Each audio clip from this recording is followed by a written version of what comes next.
So, this evening I'd like to do a talk on the five aggregates. Some recent discussions that I've had with people. Um, I've come to hear that some of these models of the Buddhas, we read about them or hear about them in a Dharma talk or some other place, and they come in and we cognitively work with them a little bit. Maybe they make sense, and then we move on. And have not really used them the way the Buddha intended for them to be used.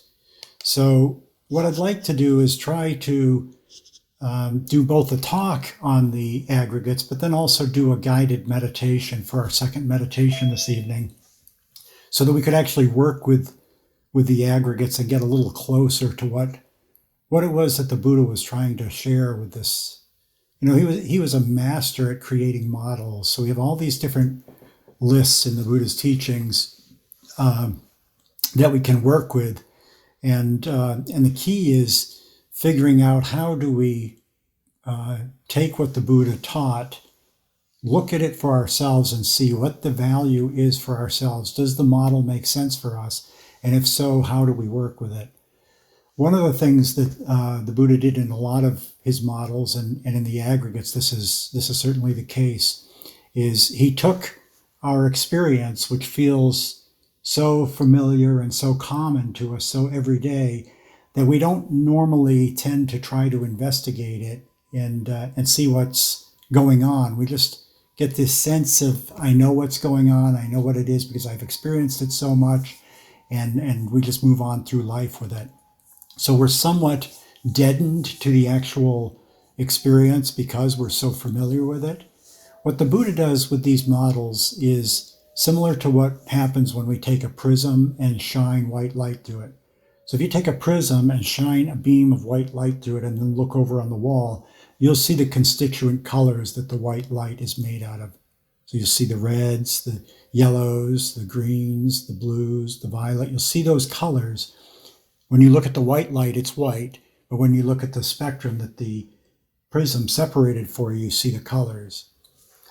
There's not anything really magical that's being done there. Well, in one sense, it's quite magical, but in another sense, it's just the white light being broken into the elements that make the whiteness when they all come together.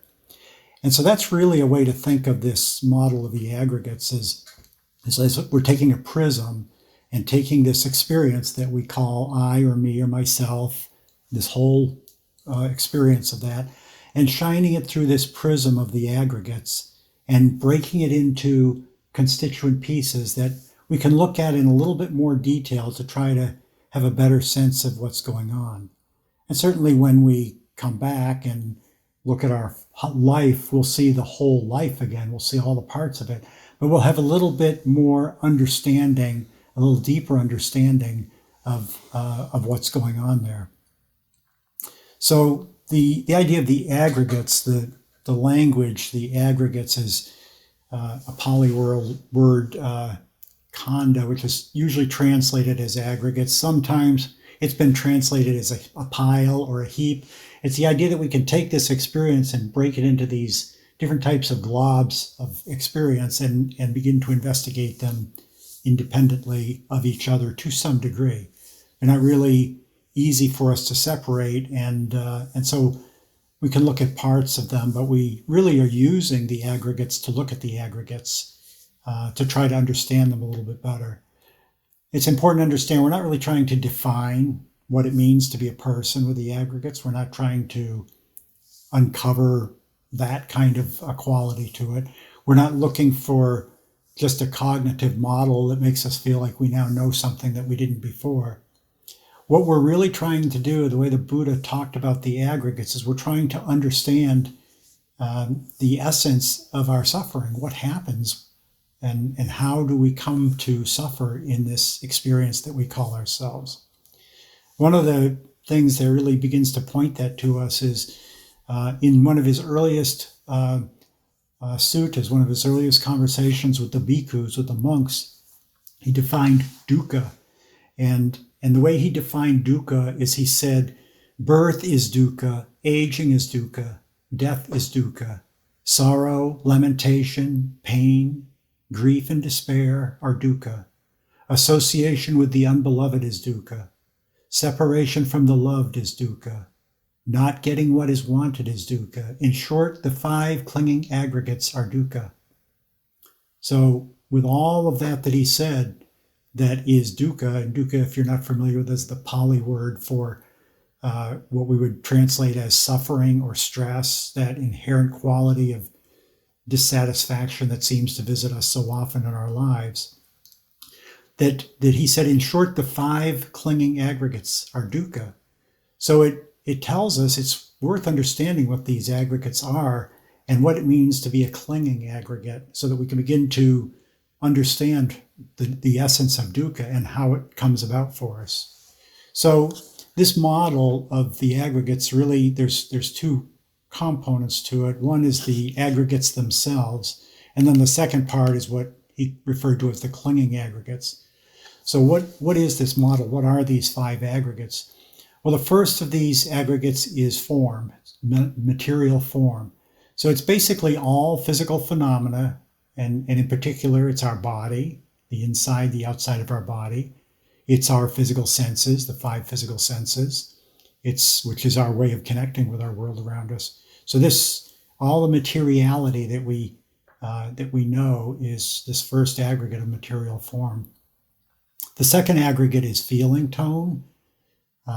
It's referred to just as feeling often, but it is things that are pleasant, or the feeling tone is the pleasantness, the unpleasantness, or the neutral feeling, neither pleasant nor unpleasant.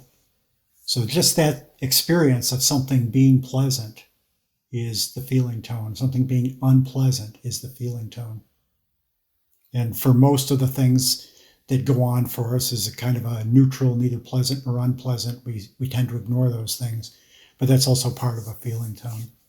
So there's material form, there's feeling, there's perception is the third one. Perception, it's much the common way we think of perception. It's the making sense of our experience. So when we have a sense experience, our system, our mental systems come to bear on that and make sense of it for us. So there's memory, there's recognition, there's past experience, all of these things that come together that let us know what is happening now is in context to our experience of being who we are. So it turns the indefiniteness of an experience into something more concrete for us. And it often induces the feeling tone as part of that.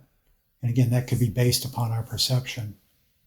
So we have material form, then we have feeling tone, we have perception. The fourth of these aggregates is mental formation, or sometimes it's referred to as fabrication, mental fabrication. And this is essentially everything else that the mind does besides feel and perceive. It's pretty much everything else. So it's our thoughts, it's our emotions, it's the processing that we do in our mind, just these ways that our mind works on the experiences that we have, taking the perceptions, the feeling tone, creating stories, creating dialogues and dramas in our mind, creating feelings of emotions of joy, emotions of fear or anger. So both sides of that, all of that is a mental formation. And then the fifth is consciousness. So this is really sense consciousness is what we're talking about. It's the capacity that we have to be aware of things, the capacity that we have to know the 5 physical senses and the experiences that come with those senses, as well as what in Buddhism, the 6th sense is the mind, the ability to be aware of the mind, to be conscious of what the mind is doing. So again, it's material form, feeling tone, perception, mental formation, and sense consciousness. So the way the Buddha talked about this, he said, this is the sum of our experience, these pieces. This is how we, a model for how we live this life, who we are in this life. The quality of these aggregates that the Buddha talked about when he discussed dukkha, this idea of a clinging aggregate as opposed to an aggregate, when we define those five aggregates, there's nothing in them, inherently in them, that would lead to a sense of stress or suffering. They're just experience. They just define our experience. But what seems to happen as these aggregates come together, there is an identification process that seems to arise with these aggregates. And the identification is that we begin to take an interest in what's happening, in these material experiences, in the perceptual overlays that define what they are for us, in the thoughts and the emotions and the processing. There seems to be this identification, and with that there is a sense of an I or a me, a self, someone who is the subject of these experiences. So no longer are they just an experience, just an aggregate, but now there's something that we take an interest in, and that kind of interest that we take is what the Buddha is talking about here as clinging. So we're trying to hold on to those things that are pleasant and push away those things that are unpleasant. So that quality of identifying with these aggregates as they arise, taking a vested interest in them, being the subject of them, and having them happen to me, I now have this interest in making those things that are pleasant stay and making those things that are unpleasant go away. This sense of an I or me expects these things to be operating in my time frame. So to hold on to them as long as I want to hold on to them, to push them away when I don't want them to be here. And in fact, we're not in control of that. We don't have the capacity to hold most of the things that go through our experience. We don't have the capacity to push away the things that are unpleasant. If we had that capacity, we probably wouldn't be here tonight. We would just take hold of those things that are pleasant, push away those things that are unpleasant, and move on.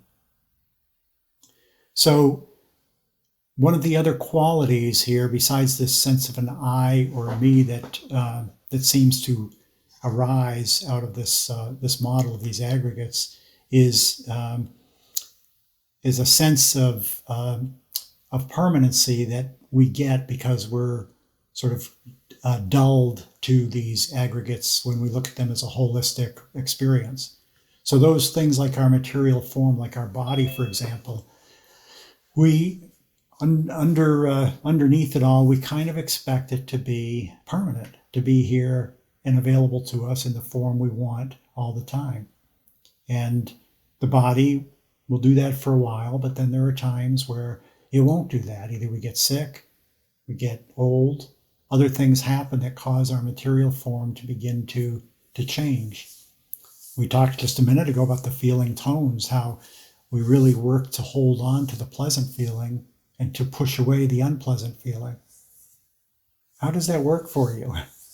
If you've got a pleasant feeling, how often do we, as we're trying to hold it, that trying to hold it itself is unpleasant because it's the fear it's going to go away. And it seems that the more we try to push away something that's unpleasant to get rid of that unpleasant feeling, that itself is unpleasant. So we're inducing more unpleasantness just by the pushing away of the unpleasant. The perceptual overlays, they create a story for us out of the material experience that we've had. They pull from our memory, from our perceptions, from our comfort with what's in our world around us, what's what, and build a story for us. And that story feels very real, very substantial, and like it will be here for at least for a long time, even if it doesn't feel like it will be there forever. Our mental formations are much more challenging, I think, because while we can see, if we begin to look at them, we can see how fleeting they are, they also paint a picture that we believe. the thoughts that arise in our heads and the emotions that flow through us, they feel so solid and substantial, so believable, that no matter how many times we've had them, we fall for them over and over and over again. Even when we know this thought is not real. It could be something that's coming up for you, or maybe you're awake at night and thinking about something. You're safe in your bed, but you're thinking about something that's coming up tomorrow or the next week. Even though you can tell yourself, I don't have to worry about this now, I'm safe in my bed, the mind's insistent nature says, no, this is real, you have to believe it, and we do. So the qualities here, as we begin to look at these aggregates, we begin to see, first of all, that they themselves are ever changing, that they don't hold still for even a moment.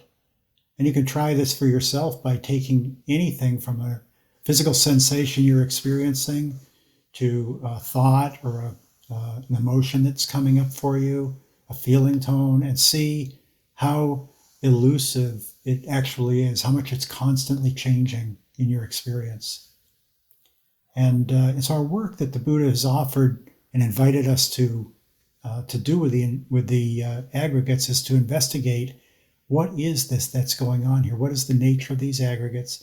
To see how we're sucked in by the belief of these things to be a reality, and how easily we're confused when we try to process life as if it has those qualities of being permanent and there being a self or an I that's in charge of everything. So we can use this model to slowly deconstruct the self that we have made as a heap or as a pile of these aggregates, and see some of the qualities that are there, and investigating those qualities to begin to find, for example, that nothing is static, that nothing is really fixed, that there's ever changing nature to our experience, to see that there is no real subject, no matter how much it feels like that, or we sense that there's one. When we go to look for it, it's not there. The Buddha had a simile that he used to talk about this, and it was the idea of a chariot. He said, if you've got a chariot and you take the wheels off the chariot, to look for the chariot, to begin to dismantle, take it apart. Where is the chariot? You take the wheels, you look there, there's no chariot in there. You take the seat, there's no chariot in there. You begin to pull the chariot into its pieces, and you see there is nothing that is inherently a chariot. That the chariot is just the aggregation of the different components of it that's made into something that would then be called a chariot. And that's really what the experience of a sense of self is. Each one of these aggregates, as they arise for us, begins to contribute to this sense of an I or a me. And as they come together, there's this illusion of a permanent self, a permanent subject to everything. It feels, there's some sense that it's here, that it's real. But when we go to look for it, we can't find it. It's not like a hand that you can just go and see with one of your physical senses. It's not even like a thought, where if you're watching a thought, you can kind of see this thought arising, it's coming, it's falling away. You can see some activity of the mind. But where is this self? The more we look for the self, the more elusive the self becomes. The metaphor that I think of it as is it's like looking for a shadow with a flashlight. So if there's a shadow over in the corner and you want to get a better look at the shadow, so you take your flashlight to shine it on the shadow, there's no shadow anymore. The very act of looking, trying to find the shadow, makes the shadow disappear. So our self, that sense of an I or me, is like that. The more we look for it and ask, where is this self, the less it's available to be seen. So it's very elusive that way. So as we begin to investigate the aggregates this way and see the temporal nature of them, that the sense of an I or me that feels like it's the subject of all of it, as that begins to soften, it can begin to feel untethered, like, well, what is there? What's underneath all this? And so the investigation of seeing what's underneath these things is a good experience to see, well, what is there? If I don't have a self at the core of these things, what's left? People are afraid when they hear that sense of an I or a me is part of the experience of these aggregates, just arising from them. Well, what will happen if I don't have a self? What's that going to do? And it's not going to do anything except give you freedom, because the one that's afraid of disappearing is part of the story. You just see that by investigating these aggregates for yourself. The Buddha said the aggregates and the clinging to them are the root of our dukkha. They're the root of our suffering. As we begin to investigate and see how that happens, how would the arising of an aggregate, the formation of an aggregate, there's a sense of self that comes in and takes ownership of that. How does that lead to dukkha?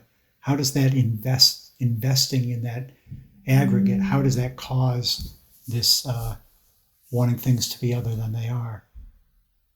So what I'd like to do for the meditation tonight is guide an experience around these aggregates to give you a little bit more direct experience with how you might be able to see them for yourself. So I ask you for this next period of time to just have an open mind, to let yourself look at these things that I invite you to look at, and see for yourself what's going on here. See if you can begin to see these aggregates as they arise for you.